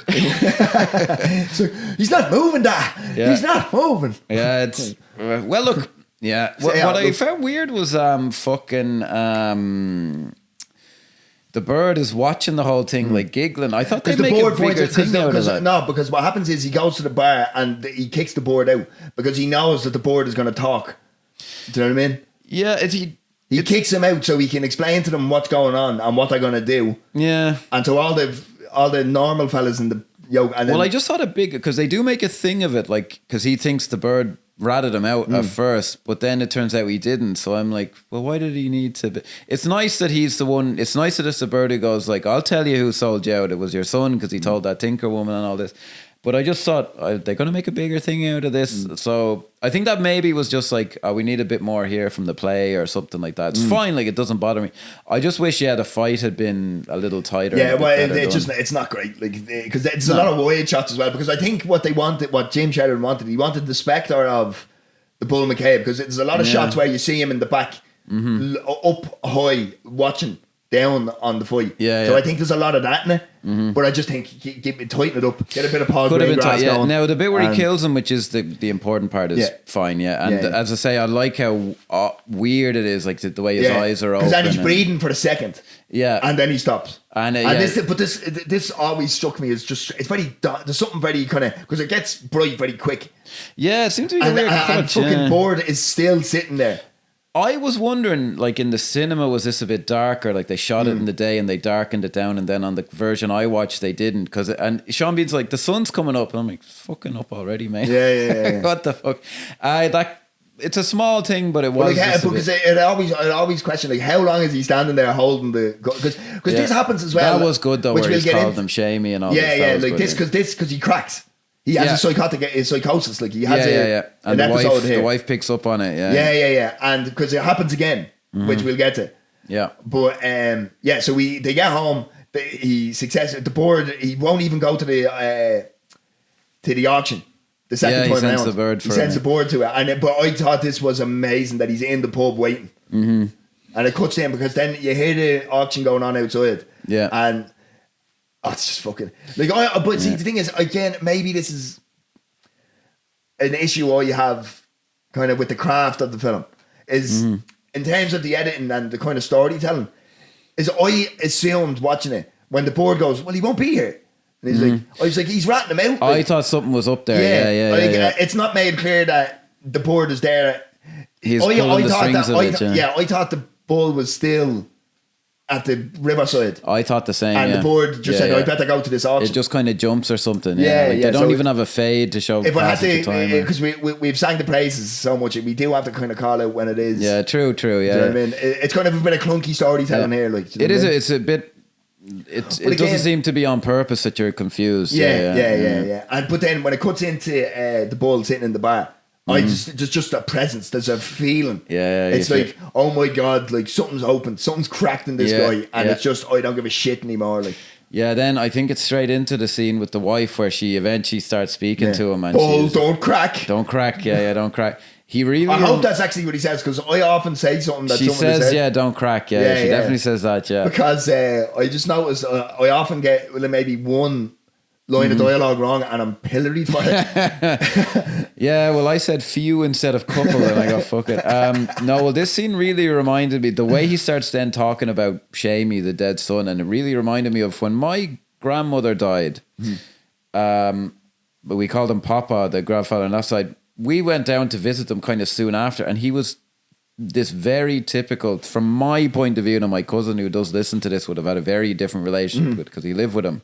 He was a very nice man, very warm and all this, but we still saw him as like this very stern, not authoritarian figure, but he was, to me, he never like expressed any like emotion or anything. Like, I remember me and my cousin, there was a rat in the sitting room once, and we were like, oh fuck, and we ran out of there, and he went in with a hurley and had him dead, and like he was that kind of a guy.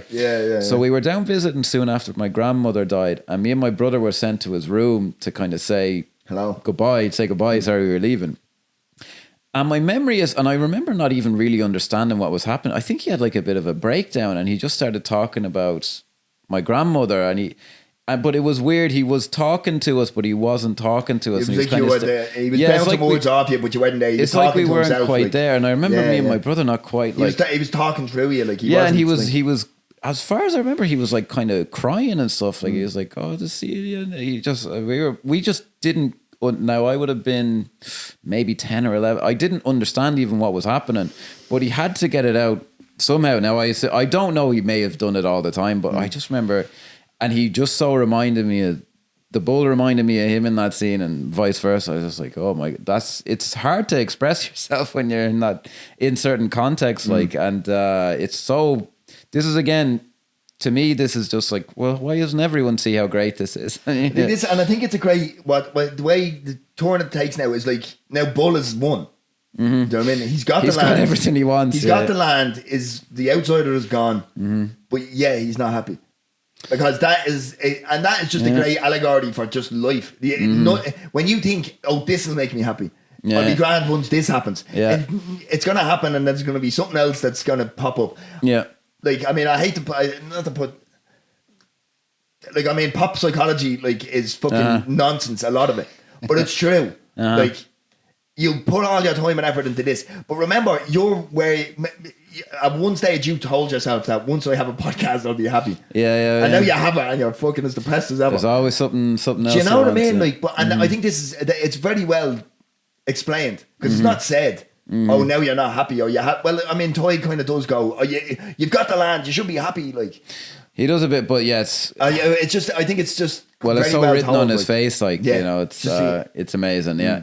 And so we go from there. So kind of from there, it never becomes like a noose kind of tightening thing, because you are just like, well, if this guy got caught, like, wouldn't it kind of be a good thing for him? It's more of a character kind of a breakdown from there. So can he pull himself together? And so Tig has made the decision. Tig goes off, and this is where we see him flourish a bit. He goes off, and he comes off like an arsehole, like the kind of guy's like, oh, I killed a Yank, I did this. But at the same time, you're kind of like, she seems to accept it. Because, I mean, because you have to remember is he's not being able to fucking take a shot in any way, shape or form. So this is a guy who's chatterblind is, oh, I killed this guy, because he doesn't know what else to say. Yeah. Do you know, he's never taken a shot before. Well, it makes him a big man. You have to understand, like, I mean, let's look at this in a wider context. This guy's probably a virgin. He's probably never kissed a girl, never spoke to a girl, any of this stuff.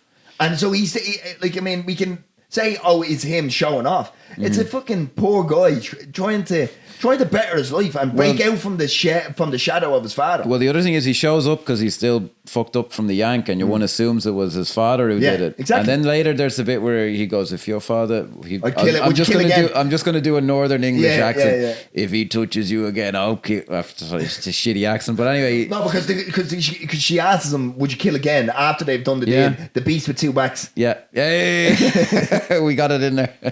They made the beast with two backs. I think it's been a while now since. Yeah, we missed it, unfortunately. Yeah, didn't have a chance in Last Action Hero, unfortunately. No, they have done the devil's business. They have made the beast with two backs, and because it's good. And it works that the Tinker Girl, because who else is going to go near Tig?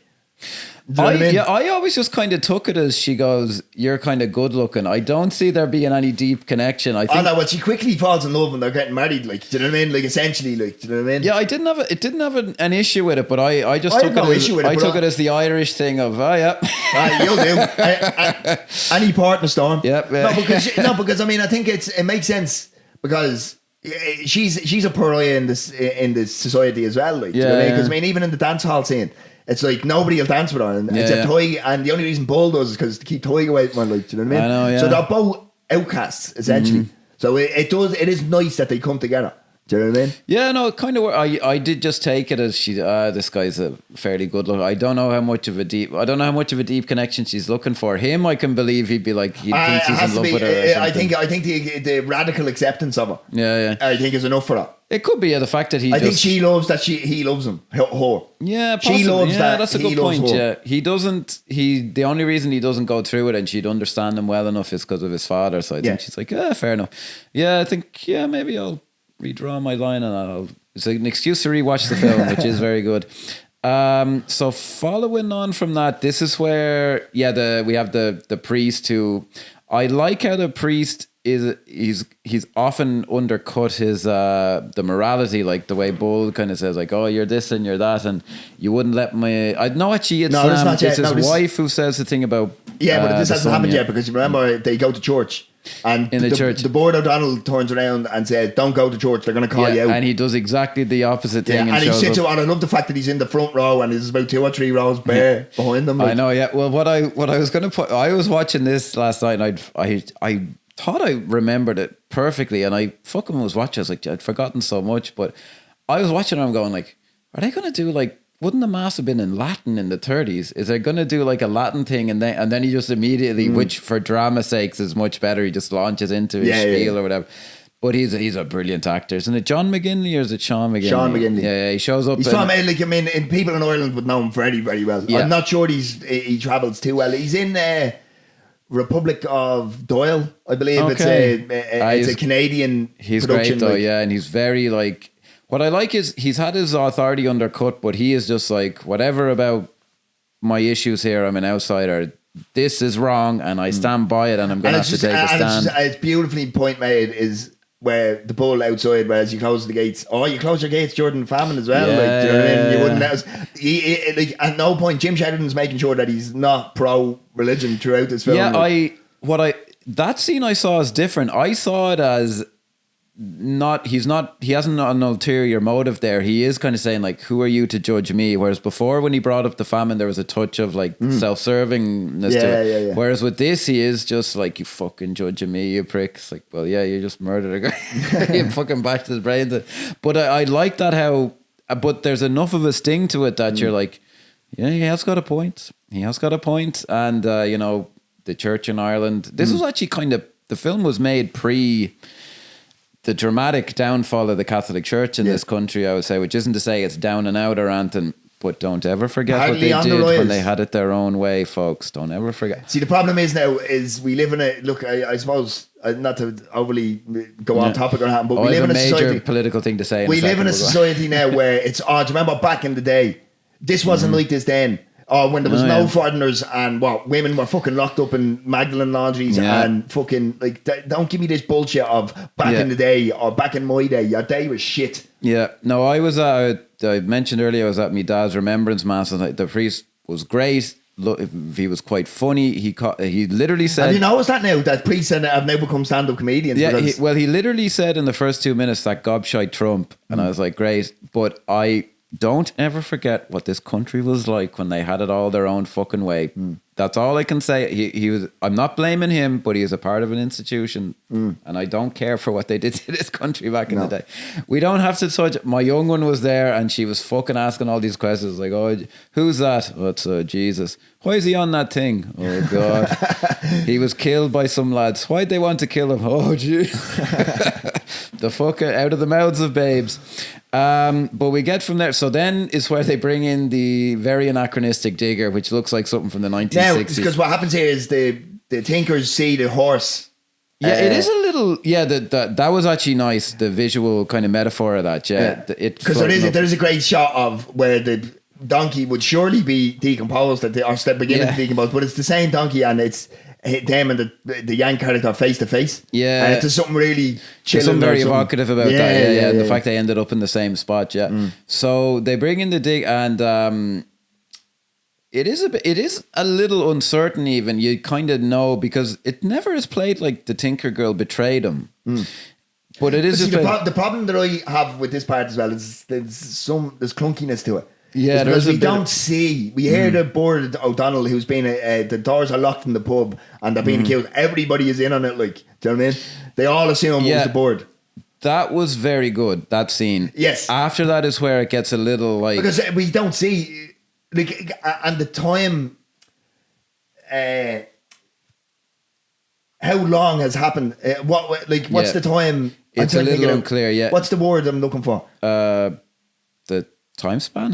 Time span between her laying in bed with Toig to the crane driving down the road. It's essentially this scene, then that scene. It seems like it's like the same day or so, or very, very soon after. And then the next time we see Toig and the Tinker Girl, I believe they're travelling away. Do you know what I mean? This is where it gets. It is a bit odd, yeah. And it's a bit stodgy. Like maybe it's a drop scene or. Well, it's like, did she tell her dad? I just kind of took it as I did the writing myself. I was like, well, she just tell her dad anyway, even if she's problems with him or something. And it doesn't mean anything against Toig, but. In the film, it does come off as a bit weird, and then it's like, is Bull really annoyed at Bird, or like, what's the that is a what was going to happen there? Like, because it got to the point where the assumption was I'm going to break out. It's one too many now. He is just absolutely sitting in judgment. Because if you look at the other times where he's laughing and Bird, did you tell this person this? Like, and it's like. He's playing it. Yeah, he's playing it kind of similarly, but you know well. It's almost like a Don Corleone character sitting there. Yeah.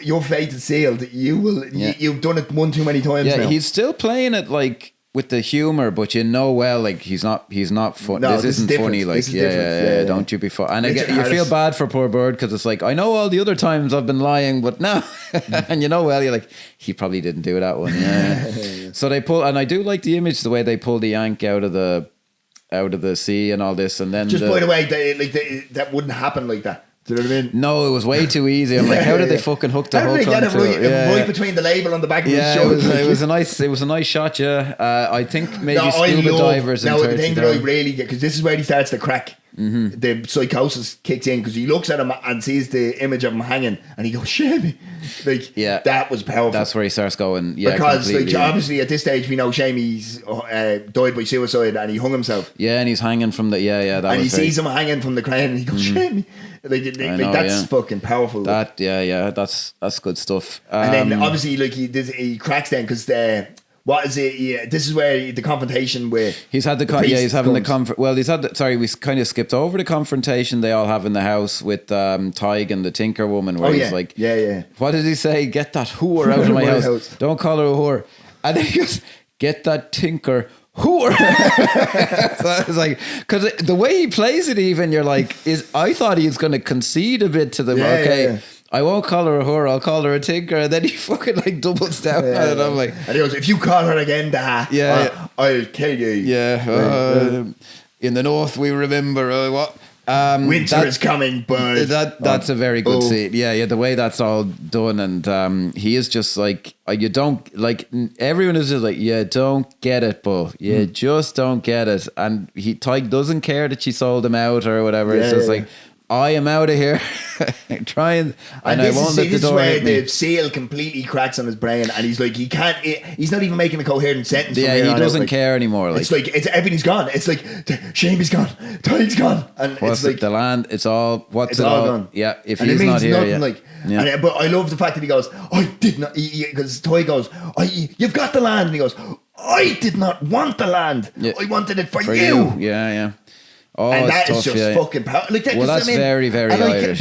But as we're discussing it, I can completely understand how someone outside of the culture would not get that. Well, I would have thought that'd be more like a thing, like with my dad, for example, when he knew he was very sick, he had a company, and he said to me, like, would you take it over? And I said, would you run it? And I remember, because I wasn't trying to be clever, but I was trying to play. I said, well, to be honest, I'd run it into the ground now. You don't want to give it to me. Oh, jokes. But I remember how he was quietly upset about it, let's say. And I have to imagine that that's universal. Like, your dad, like in the US, your dad wants you to play American football, or he wants you to go into the family business or whatever. Yeah.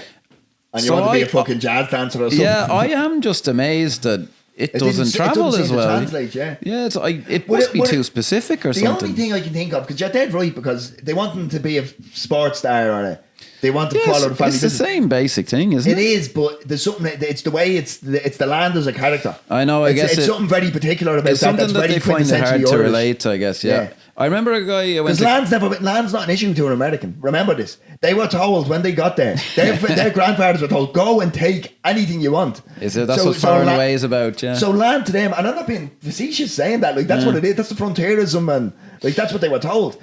So land to us is a lot different. Yeah, I think it must just be too, because I remember that movie Tom Hanks, The Terminal, which I really liked. I remember a guy said, Terminal's fantastic. He said, that bit at the end where he wanted the jazz musicians' autographs, I couldn't relate to that. And I was like, that's a bit weird. Okay, fine. I understood the words coming out of his mouth, but I was like, all right, well, I just took it as like something he wanted for his dad, if I remember that movie right. Whereas in this, I'm just like, what is so specifically weird about? But then that is me as in kind of an Irishman. I can see why with the whole fucking. I can understand why people do not understand the obsession with the land. I get it. Well, I cannot understand what is this Paddy Wackery hokum. They don't say the Paddy Wackery thing, but a few of them called it like hokum or something. I believe the Roger Ebert one specifically uses that word. Like, I just don't, I can see it. I wouldn't even go so far. It is a bit of a melodrama, but it doesn't have the trappings of what you think a melodrama, except for a bit that we'll get to. Maybe the ending is slightly melodramatic. So then the priest comes and confronts him, and this is the bit where he says, you didn't even bury him, you didn't even have the decency to put him where we could have a Christian burial. And then the wife goes like, well, Christian burial? Yeah, you wouldn't give my fucking son a Christian. Fair play to your woman. Stick it to the fucking that. Because that's dead right. Because I remember there was like suicide is sin. That's why I'm always very careful because you're raised to, he committed suicide. No, you commit sin. You don't. It's funny you bring that up. Yeah. Commit is something that the good folks of the Catholic Church instilled in us to believe we're doing something wrong. Like, it's not like. It's funny you mention that, because I years ago worked at a conference about suicide, and the guy said, don't say commit, because you say commit for a crime. Yeah. But you also commit a sin. Yeah. So the preferred to, and I am still a bit surprised. I'd say died by. Yeah. Or He said what for. we prefer to say is they died by suicide. And I'm still surprised, even I read it, although they seem to, I can't tell if the Journal, which is my favorite Irish kind of thing to read for the news, I can't tell if they have an AI bot doing the editing, which is why it's so bad, or they have a human who doesn't pay any attention doing it.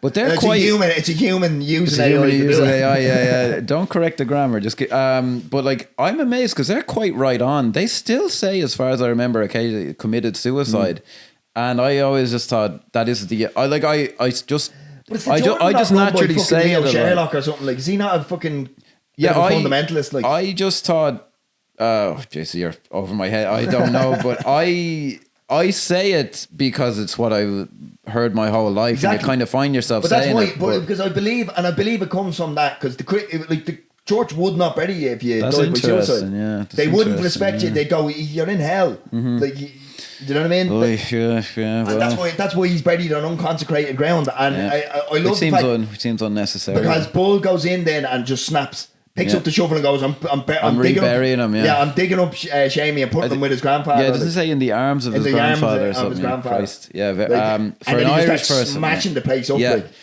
And then now this is what I will grant them. I thought it was done reasonably well, but it is a bit hokey the way that everything works out, where he's driving the cattle, which have not been a big thing in the film. The cattle, it's the land, have always been a big thing. True, but the cattle are a part of the land. Yeah, I could kind of see it working, but as someone the only other time that I mentioned is when the no trespassing sign goes up and he goes, my cows can't read. My cows can't read, I can kind of see it working in a way, but as someone who watched too many movies and I am kind of aware of the mechanics of things, I found it a little contrived, the ending where, Ty ends up getting hit by the thing. I can see someone who doesn't watch as many movies and isn't kind of as up their own hole as me finding it amazing, but I could see the mechanics of it. Yeah, and not only that though, but just even that, like, he's in a big wide open space, or it seems that way. He could easily dodge them cows. It's not very well done. Yeah. It's a little contrived. I thought the ending shot where they had all the dead animals and Tig, and then the bull was just walking out. That's very amazing. Powerful. Yeah, that's visceral. Like, you know what I mean? That's the build up to it. I don't know anyone could have pulled it off, but Jim Sheridan was having an issue. Right, now, this got me very emotional watching it. Was when because he realizes that he's killed his son, and he feels the guilt of his pressure of owning the land is what killed Shamey. Mm-hmm. He's actually killed his own son now. Mm-hmm. His only living son now, and all the fucking repressed Irish fucking codger can fucking come up with is, look after yourself now. Make sure you look after yourself now. And that made me so fucking sad. Like, even in the face of that, you can't just.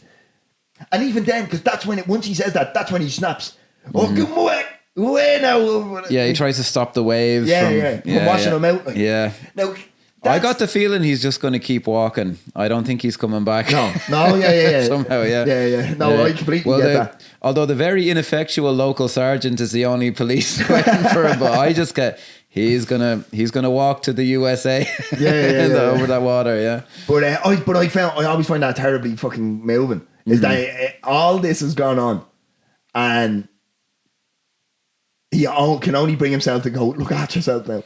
I know, yeah. Like, wherever you're going, you've slipped your mortal coil, and wherever you're going there onto the next plane of existence, look after yourself. Yeah, it's very, very Irish is all I can say. That's what I'm saying. Like, and maybe that's why it doesn't travel. Like, do you know what I mean? Yeah, I found it confounding. I just expected I'd go on and I'd have Roger Ebert going magnificent, amazing, and then moving, and the character is this and that, and it wasn't to be. But it seems to be sound off, guys, if we're wrong, but it seems like outside of Ireland, this is not as talked about as it should be, because I saw it. It's on YouTube in very high quality, so you can click onto that right after you watch all of this video and like and subscribe.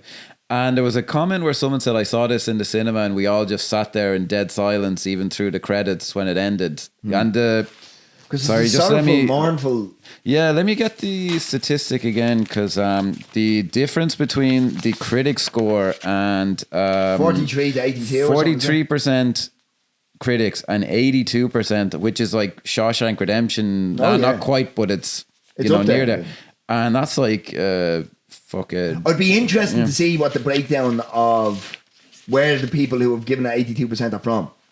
Are they majority Irish? Because on the back of this DVD now, they've positive quotes from Empire and all. Now they're quotes, they're not star rating, so who knows what the full thing is. But but see, so it has a quote here from Empire: gripping and compulsive. They could have been talking about My Left Foot and saying how shit this film is. It could well be, yeah, you wouldn't know. Now, having said that, it made, as far as I could tell, it made £1.16 million in the UK, which in 1990 was a decent amount, I would think, for what's quite a small. And you would imagine a lot of the funding from this would have came from government bodies. So, like, I mean, they're not really trying to turn a profit the way traditional. It said a Grenada film at the start, at the start there. So they were like more of a TV company and all this. So I mean, who knows? But I'd imagine it did well in Ireland now. But we don't really have box office numbers for back then. Yeah. Well, I mean, I have to be honest. Like, I mean, at one stage, like, like, think of look at how many cafes and everything are around town in Dublin, and they're all old cinemas. Like, we used to have a cinema on every fucking street corner. Wasn't it? Oh my god, James Joyce, wasn't it? He was a huge fan of cinema. Yeah.